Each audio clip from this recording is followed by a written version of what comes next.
chance becomes a sort of providence, which, under the cover of atheism, is not named, but which is secretly worshipped. These words belong to the famous zoologist Pierre-Paul Grasset, former president of the French Academy of Sciences, and himself an evolutionist, and summarize how evolutionists adopt the concept of chance as their god.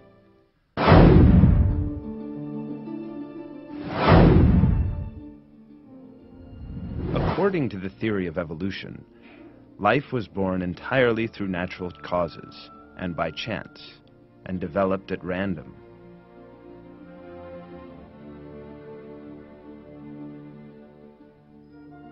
In other words, evolutionists regard chance as divine and claim that it is so rational, conscious, and powerful as to be able to create all the sensitive systems and living things in the universe.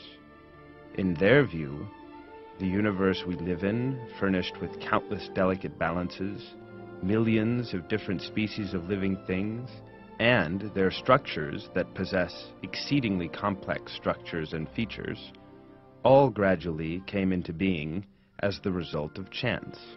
The fact is, however, that today such scientific fields as biology, paleontology, genetics, biochemistry, and microbiology have proven that life could never in any way come into being by itself as the result of chance and natural conditions. That is because just one single living cell is a great miracle of creation that is sufficient on its own to entirely invalidate the concept of chance. This superior creation in living things is one of the proofs that they were created by God, Lord of superior wisdom and infinite knowledge.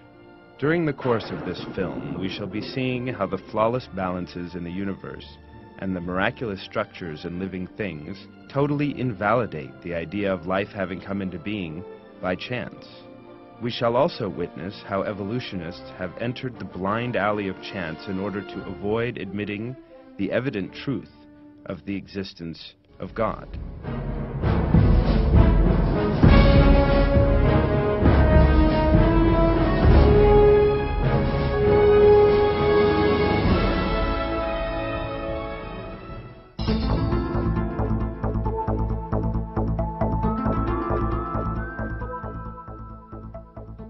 Just think about the things you see from the moment you wake up in the morning.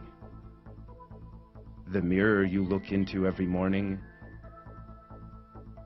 the keys that open your car door, the traffic lights along the way, the billboards, cars.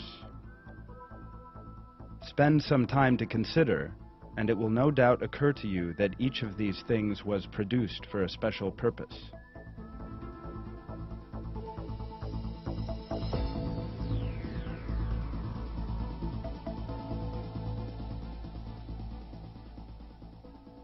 No one would say that it was a matter of chance that everything was where it should be when you arose up in the morning. That is because, with the exceedingly complex details they possess, every one of them is an example of special design. What about the people you see walking along the street? Or the trees you pass by, the dog that runs out in front of you, the flowers, the sky above you? Could their existence be by chance, do you think? Everyone who thinks with their reason and conscience, without being swayed by any preconception, will immediately realize that living things and human beings cannot be the work of chance. They will understand that it is the omniscient and almighty God who creates all living things.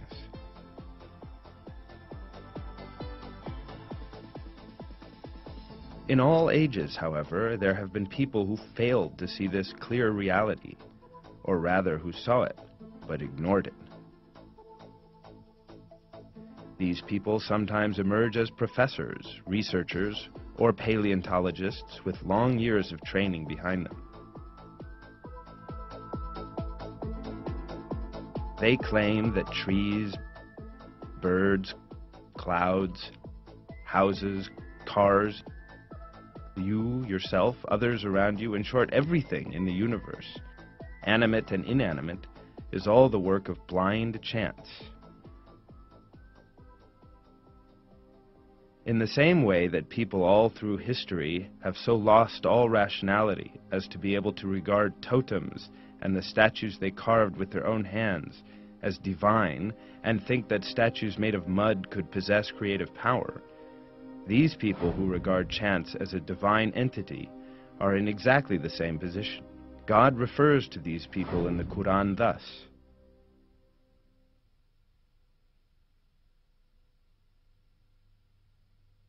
He to whom the kingdom of the heavens and the earth belongs. He does not have a son, and he has no partner in the kingdom. He created everything and determined it most exactly. But they have adopted gods apart from him, which do not create anything, but are themselves created. They have no power to harm or help themselves. They have no power over death, or life, or resurrection.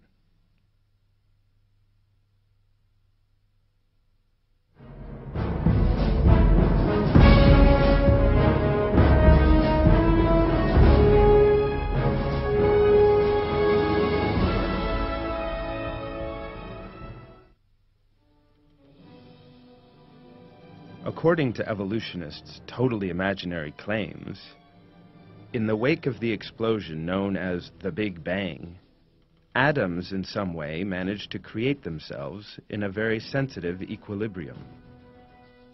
Some of the atoms that spread out at random came together by chance and formed the stars and planets in space, while others formed our Earth.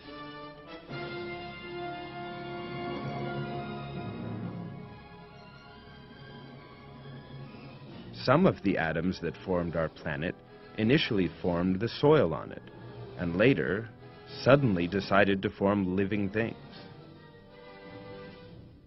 These atoms first turned into cells with complex structures, and these then multiplied by dividing into two and began to speak and hear. Rather than simply combining to constitute a dark mass, atoms such as carbon, magnesium, phosphorus, potassium, and iron came together to form perfect brains of an extraordinary complexity, the secrets of which have not been fully fathomed even today.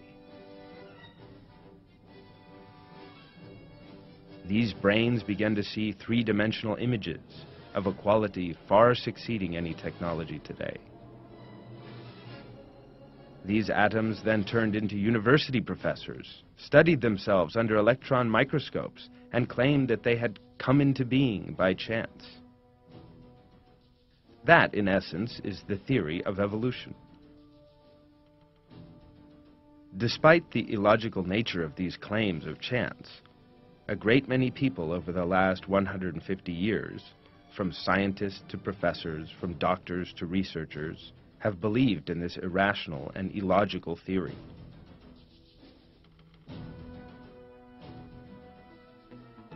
Let us now examine this claim by means of a very simple but easily comprehensible and convincing experiment in order to provide the necessary reply to evolutionists' imaginary scenario. Let anyone who believes in the creative power of chance events